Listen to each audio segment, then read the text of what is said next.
la memoria, el presente y el futuro de la radio en cada voz. Somos Buenos Aires, AM 1350, celebrando 100 años al aire. De los primeros susurros al micrófono a la revolución digital. Pasamos de la cinta abierta al vinilo. Del CD al minidisc y del MP3 al streaming. Lo vimos todo. Un siglo entero en el mismo punto del dial. Este agosto, embarcate en nuestro viaje sonoro por la historia de la radio y sus protagonistas. Ecos de Buenos Aires, en AM 1350. Sentí el eco de nuestra historia. Bienvenidos a un nuevo capítulo de Ecos de Buenos Aires. El viaje sonoro que celebra 100 años de radio, de voces y de historias que siguen latiendo en este estudio. Acá cada capítulo tiene su eco. Y el de ustedes también. Muchos mensajes llegan comentando capítulos anteriores. Queremos leerlos a todos. Así que manden el suyo, cuenten desde dónde nos escuchan y súmense a esta conversación que hacemos entre todos. Hoy nos visita un todoterreno de la voz, Mariano Chiesa. Actor, locutor, actor de doblaje, cantante, presentador, productor. Lo escuchaste en publicidades, series, teatro musical y en la identidad de grandes canales. Vamos a recorrer su camino en dos partes, de los inicios y el oficio a la reinvención y el futuro. Y en nuestro capítulo histórico nos vamos a 1946 y 1948, años de reorganización y revolución sonora. Manuales, regulaciones, nacionalizaciones y al mismo tiempo expansión técnica. Nacimientos clave y un cambio de calidad en el sonido que marcó a fuego la programación. Quédate, que hay mucho por escuchar. ¿Tenés un recuerdo de Radio Buenos Aires? Envíalo por WhatsApp al 11 38 30 82 33 y lo compartimos en vivo. Mensajes por los ecos anteriores en este recuerdo de los 100 años de Radio Buenos Aires. Analía de Luján, hola Gerardo, la verdad me encantó la nota con Isabel Vila el martes. Me emocionó mucho cuando contó que empezó a las 5 de la mañana a los 21 años. Es increíble la vocación que tienen los locutores. Me hizo pensar en las mañanas que me voy al trabajo con la radio de compañía y para mí eso significa no sentirme sola. Saludos Gerardo, dice Gustavo de Capital. Quiero felicitarte por el programa. La entrevista del lunes con Fabián Beppo me trajo muchos recuerdos de cuando iba al colegio. Yo también me crié escuchando Radio del Pueblo y a su hermanita Rock and Pop. Y me acordé de cuando nos pasábamos los cassettes con los temas del momento. Es un viaje en el tiempo. Dice Lucía de Mar del Plata, hola, qué lindo programa. La radio para mí es un vínculo con los afectos. Mi abuelo me hacía escuchar la LS6 y el otro día, con la nota de María Isabel Sánchez, me emocionó escucharla hablar de cómo los oyentes le dan sentido al trabajo. Es verdad, la radio es un ida y vuelta constante. Los escucho todos los días al mediodía y también por la tarde. Otro mensaje, buenas tardes. Quería comentarles sobre la nota con Fabián Beppo. Me parece increíble la historia de la radio y cómo la tecnología analógica, la cinta abierta y los cassettes eran parte de la magia. Hoy es todo más instantáneo, pero antes había algo artesanal en el aire. Es una profesión que mutó, pero la esencia, como dice él, no cambia, dice Jorge de Lomas de Zamora. En tanto, Marta de Pompeya, hola Gerardo, gracias por este programa. Quería comentar la entrevista con María Isabel Sánchez. Me encantó la forma en la que defendió a la radio y dijo que ha sabido reconvertirse y que sigue más viva que nunca. Para mí la radio es eso, una amiga que siempre está, que se adapta y que siempre te sorprende. Un beso enorme, dice Marta. Mantené la sintonía en AM 1350. Acá resuenan testimonios que llevan 100 años al aire. Arrancamos con Mariano Chiesa. Seguro su voz ya pasó por tu vida. Publicidades icónicas, Axe, Personal, Quilmes, Aquarius, personajes animados y campañas recordadas, desde los bichos de Raid hasta el pájaro de Twistos, además de ser la voz institucional de señales como Sony Channel y durante años Match Music. En teatro protagonizó Avenida Q. En radio fue compañero de Fernando Peña y como productor creó proyectos que combinan creatividad y técnica. En esta primera parte volvemos con Mariano a la mesa de trabajo. Formación, primeros micrófonos, cómo se arma una voz que cuenta, canta, actúa y vende una idea sin perder identidad. Gracias, bien. Qué lindo y qué honor poder estar acá. Hace muchos años estaba en la radio y volver a entrar al edificio y me iba a decir, sí. Es lindo. Es muy lindo, está cargada, hay emoción, y no quiero sonar romántico, pero pues ustedes trabajan en el día a día acá y tal vez lo van viendo desde el lado del trabajo, pero ahí hay mucha emoción y hay muchas voces que han pasado por acá muy importantes. Pasa algo de eso y justamente te quería preguntar, porque nuestra profesión mutó mucho. Uh-huh. Algunos la ven cercenada, pero otros, me atrevo yo a decirlo, más creativos, encontraron un montón de otras formas de sacarle provecho, de reinventarse. Pero la mayoría de los locutores llega justamente a trabajar en lo que después el destino les depara, enamorándose primero de la radio, en un alto porcentaje. ¿Fue tu caso? En mi casa se escuchaba mucho radio, pero no era una decisión, no fue una decisión mía de decir yo quiero estudiar radio, quiero estudiar algo referido a la radio.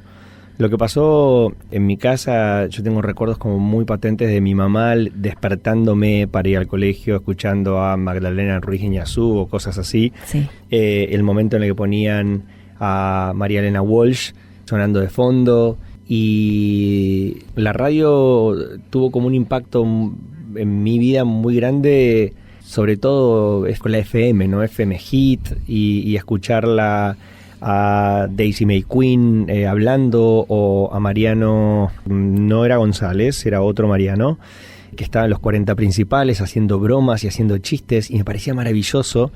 Después, cuando empiezo a estudiar la carrera de locución, y antes me metí a estudiar producción de radio en éter, uh-huh. Me empezó a maravillar escuchar los inicios, quiénes fueron los progenitores de la radio, escuchar a Larrea, escuchar el programa Rapidísimo, a Cacho Fontana, y me fueron pasando cosas muy fuertes en mi profesión, y de golpe un día, por estar haciendo la preparación para grabar Monzón la serie, donde hacía el papel de Tito Lecture, me escriben las hijas de Cacho Fontana, diciéndome, Marian, no podemos creer que vas a ser del tío Tito.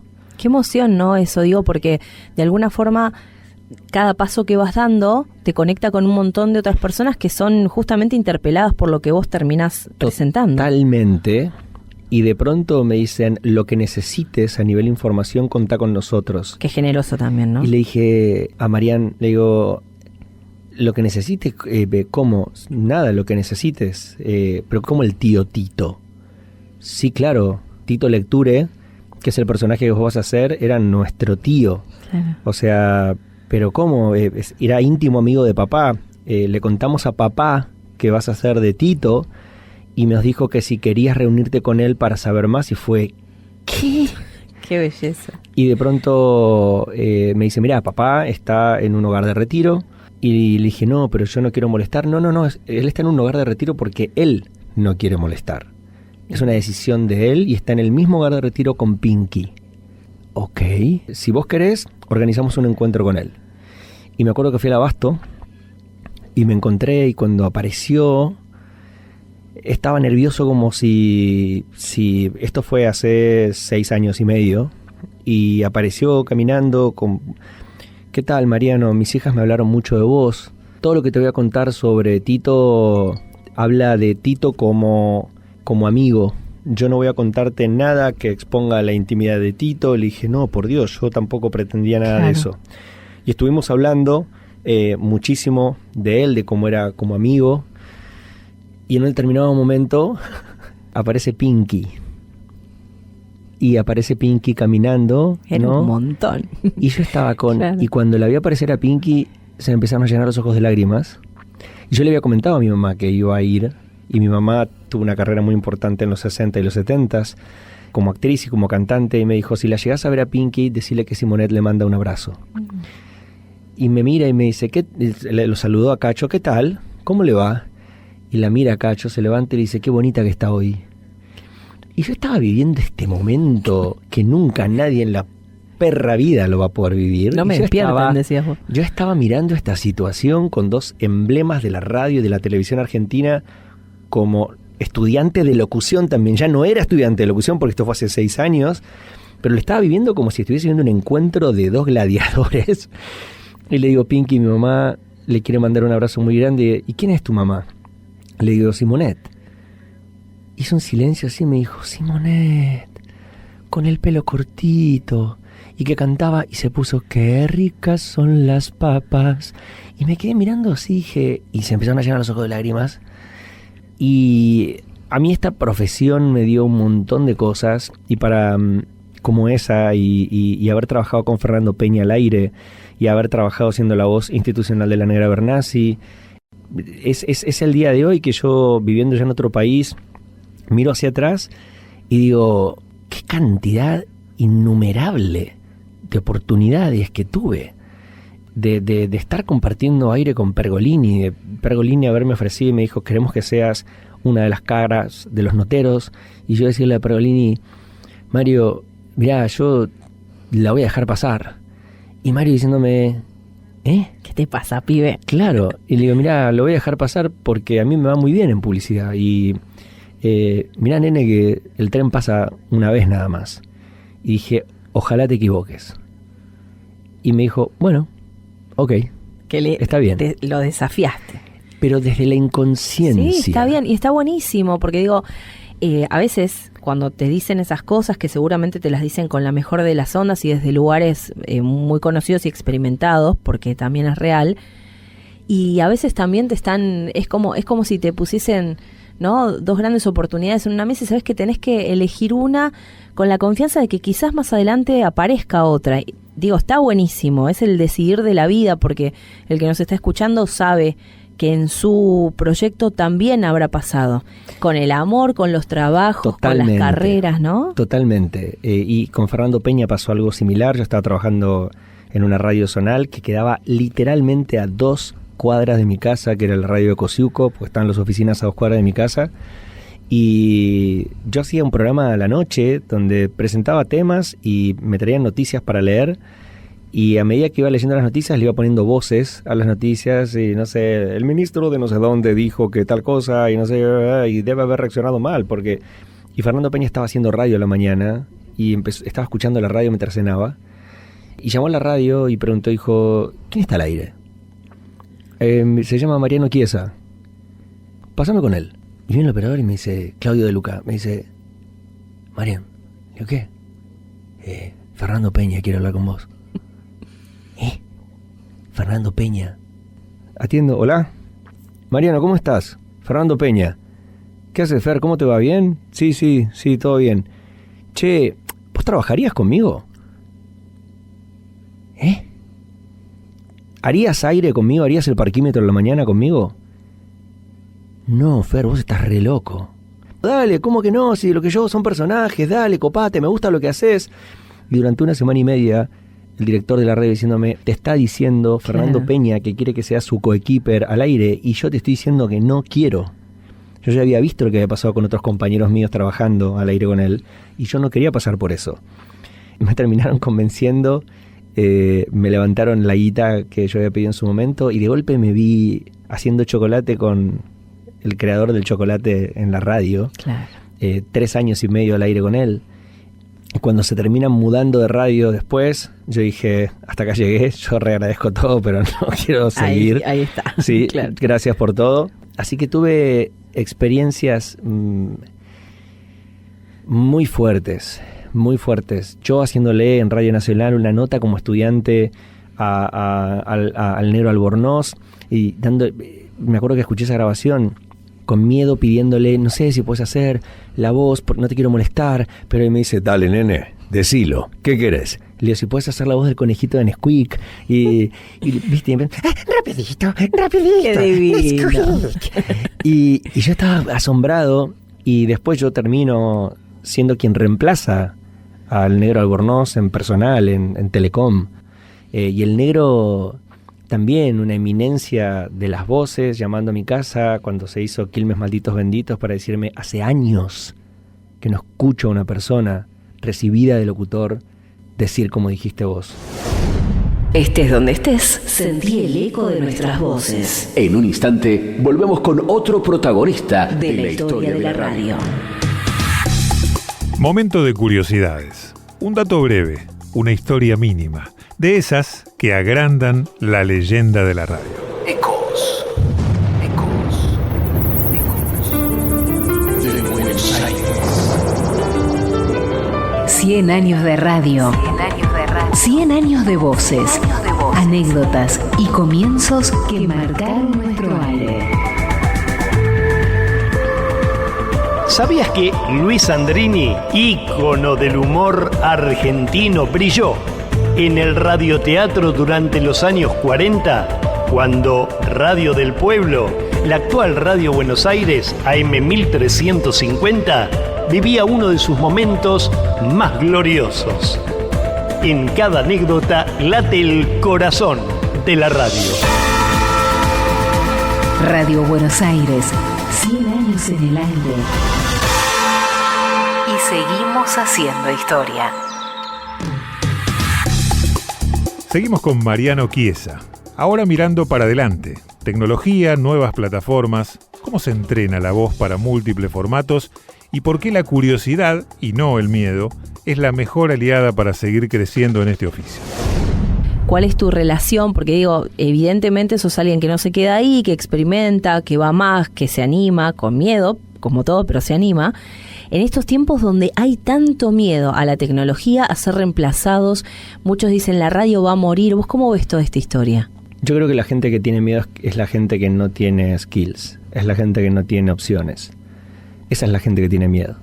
Si vos ves que está viniendo una ola muy grande, tenés dos opciones. ¿Esperás que venga y que te salve el milagro? ¿O tomamos una decisión, agarramos las cosas y nos vamos para otro lado? Hay 800.000 opciones para poder hacer. Podés entrenar gente, podés ser profesor, podés mudarte de provincia. La tecnología va a llegar, por supuesto, pero por ahí hay cosas que todavía no se vivieron en ese lugar. Yo me fui de Argentina a vivir a los Estados Unidos en un momento donde la gente me miraba y me decía, no entendemos para qué ni por qué te vas. Yo estaba protagonizando Sunset Boulevard, acababa de terminar de hacer Sunset Boulevard, estaba haciendo Calis Mashup como serie, estaba grabando Monzón la serie, me habían ofrecido hacer una serie más, y después de eso Javier Faroni me propuso hacer cosas en otra obra, y después me llamó Carla Calabrese, que es la dueña del Maipo, para que yo haga queremos que hagas el malo en Marco Polo. Y cuando me quise dar cuenta estaba haciendo Los Monstruos y yo estaba enojado y deprimido porque no había quedado para hacer Shrek. Y cuando hago Los Monstruos me llaman y me dan un Florencio Sánchez y me dan un Ace. Y después de eso me llama la mano derecha de Lino Patalano, el ex dueño del Maipo, y que Dios lo tenga en la gloria, y Gustavo Yankelevich, y me dice, estamos pensando en vos para que hagas Sunset Boulevard protagonizándola con Valeria Lynch. Y me pasa hoy que yo no me siento de 44 años. Me pasa hoy que yo me miro y digo, ¿en qué momento pasó todo esto? Y tiene mucho que ver con la inconsciencia. Totalmente. Yo salía y la gente... Yo siento que es como el flashback de las películas, ¿no? Donde es... Y de golpe estoy en Miami y digo, ¿qué hago acá? ¿En qué momento? ¿Qué hago acá? Claro. Y tomo conciencia cuando vuelvo acá. Y siempre este comentario de, che, mirá, vos tenés una carrera tan grande, hiciste tantas cosas acá. Y decís, creo que la inconsciencia es eso, que yo no me dé cuenta de nada. Ni de que trabajé con Fernando Peña y la gente me lo preguntaba y era como, sí, qué sé yo, trabajando haciendo voces para CQC, con la Negra Bernasi, entrar al instituto, al ISER, y que de golpe haya tanto respeto y la gente te pide autógrafos, y me sigue pasando hoy. Y evidentemente sí, mi voz se escucha y se escuchó, y hay cosas que debo haber hecho que a la gente le gustó, y encima vivir en otro país te recuerda todo el tiempo que no sabes quién sos. Porque cuando creías que sabías quién eras, te sacan del lugar y te dicen, ahora vas a vivir acá, no te va a conocer nadie, y vas a arrancar de vuelta de cero. Maneja tu ego. Pero yo te voy a decir por qué es todo eso. Me atrevo. Yo lo que creo es que nuestra profesión ha tenido gente maravillosa que de alguna forma tuvo que establecer los medios. El tiempo pasó, cada vez fuimos más, se volvió muy competitivo, de mala forma, y creo que cuando aparece uno, un Messi, que te marca el camino, que te dice, tenés todo esto para hacer, no te queda otra que mirarlo. Así que bienvenidos los aplausos, las fotos, la sorpresa de Matilda y la tuya. Y bueno, gracias por este tiempo que nos dedicas. Gracias a ustedes. Y la radio no se va a morir. Lo que te va a pasar es que posiblemente si no estás listo para los cambios, el que muera seas vos. Y si no estás preparado, y bueno, por ahí vas a quedar en el olvido. Y si no, vas a hacer radio con una lata y con un cable. No bajes el volumen. Ya regresamos con más recuerdos y secretos de radio En Ecos de Buenos Aires. AM 1350. Hoy nuestro capítulo histórico nos lleva a 1946 al 48. Reorganización y revolución sonora. Con la llegada de Juan Domingo Perón, la radio entra en una etapa de control y rediseño. El 28 de mayo de 1946 se publica el Manual de Instrucciones del Servicio de Radiodifusión, que fija proporciones estrictas de programación. Mucha música, menos oralidad. Marchas obligatorias al abrir y cerrar, guiones presentados de antemano y límites claros al humor de baja comicidad. En 1947, Jaime Yankelevich cede Radio Belgrano al Estado y comienza la nacionalización progresiva. En ese contexto, LS6, Radio del Pueblo, es intervenida y se integra a la red argentina de emisoras. Todo esto y mucho más en este capítulo histórico. En el capítulo anterior, recordamos cómo, entre 1944 y 1945, la radio se consolidó como pilar solidario y plataforma política. Entre 1946 y 1948, con la llegada de Juan Domingo Perón al poder, la radio argentina atraviesa una profunda reorganización. El medio, que había sido protagonista en la campaña electoral de 1946, pasa a estar bajo un control estatal más estricto. El 28 de mayo de 1946 se publica el Manual de Instrucciones del Servicio de Radiodifusión y sus programas, que impone regulaciones muy precisas. Marchas militares obligatorias al inicio y cierre de las transmisiones, una proporción fija de entre 60 y 65% de programación musical y entre 35 y 40% de contenido oral. También se establece que al menos un radioteatro, por red, debe tener temática de ambiente argentino y se prohíben falsetes de baja comicidad, personajes deformados, chistes groseros y contenidos considerados inmorales o truculentos. La improvisación queda restringida y todos los guiones deben ser presentados con antelación para su fiscalización. Este clima de control también afecta a las principales emisoras privadas. En julio de 1947, Jaime Yankelevich, propietario de Radio Belgrano, cede su licencia al Estado, dando inicio a la nacionalización progresiva de las emisoras. Así, Belgrano, hasta entonces una de las radios comerciales más poderosas, se transforma en pieza clave del nuevo sistema de medios estatales, marcando una etapa en la que las emisoras pasan a funcionar bajo supervisión y alineamiento con el discurso oficial. La censura no detiene la expansión del medio. En 1946 se inaugura LRA 7, Radio del Estado, la primera emisora de frecuencia modulada del país y la más antigua de Sudamérica. Al mismo tiempo, se cuadruplica la importación de componentes radiales y se multiplican los aparatos de radio. El censo de 1947 registra 1.815.821 receptores en Argentina, equivalente a un aparato cada 2 viviendas a nivel nacional, y uno, cada 1.2 en la capital federal. La radio se convierte en un fenómeno cotidiano y popular. La revolución sonora también se apoya en avances técnicos. En 1948 se introduce el disco microsurco, o LP, que mejora notablemente la calidad de sonido, reduce los ruidos y permite incluir más temas por cara. Esta innovación técnica potencia los programas musicales y cambia la forma de producir y escuchar música en la radio. En ese contexto, LS6, Radio del Pueblo, vive una transformación decisiva. A partir de 1947, es intervenida y controlada por el Estado, integrándose a la red argentina de emisoras Splendid, comparte antenas transmisoras con otras emisoras oficiales y pasa a formar parte del sistema de medios afines al nuevo gobierno. A pesar de la nacionalización, mantiene su perfil popular y criollo, emitiendo radioteatros, ciclos musicales y noticieros que acompañan al público trabajador. Se incorporan boletines oficiales y discursos del gobierno, pero la esencia de la emisora se conserva. Se convierte en pionera en transmisiones remotas y da lugar a nuevos locutores como Antonio Carrizo. LS6, convertida en parte de la cadena oficial, sigue siendo fortín de cultura popular. Bajo la intervención estatal, se adapta sin renunciar a su tono popular. Es un ejemplo de continuidad en medio de una reorganización que alcanzó a todas las emisoras privadas del país. En el próximo capítulo, exploraremos cómo, entre 1950 y 1951, el nacimiento del ISER, el Teatro de la Humanidad, y la llegada de la televisión desafían y enriquecen el universo radial argentino.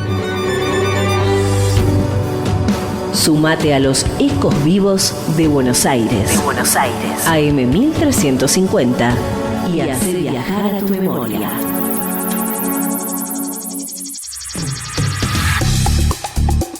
Antes del cierre, un anticipo especial.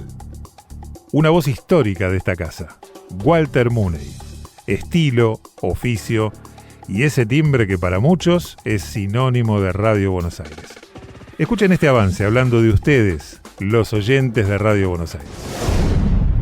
Yo creo que la radio ha tenido seguidores fieles, seguidores que han estado toda la vida, seguidores de Radio Buenos Aires de una manera distinta de enfocar la radio y tal vez manteniendo ese espíritu que en el streaming se pierde, que se confunde con otras cosas y que tal vez, lamentablemente, termina siendo un híbrido. Por eso, a los oyentes de radio, aquellos que les gusta la radio, que les gusta escuchar una voz, yo creo que en Radio Buenos Aires han encontrado eso. Y sobre todo, gente que lejos del estrellato, del personalismo y todo, han puesto sus ganas, su talento y, ¿por qué no?, su amistad hacia el público oyente, manteniendo las diferentes etapas con diferentes públicos, pero siempre con el mismo espíritu, que por ahí un eslogan lo decía muy claro: ¡viva la radio! Hoy escuchamos el oficio puesto en alto. Mariano Chiesa, la caja de herramientas de un profesional que convierte la voz en personaje, identidad y puente con la gente. Viajamos a 1946 hasta el 48, cuando la radio se reorganiza, se regula y al mismo tiempo se expande con la FM y el microsurco. Y nos asomamos al próximo capítulo con Walter Mooney, una voz que es memoria viva de esta AM 1350. Gracias por estar del otro lado, por escribirnos y por sostener este eco que ya lleva un siglo en movimiento. Los esperamos nuevamente en el próximo Ecos de Buenos Aires. Nos encontrás todos los días a las 12:30 y a las 18:30 por Radio Buenos Aires, AM 1350. La tecnología cambia, las plataformas cambian, pero el mensaje y la pasión de comunicar acá siguen intactos.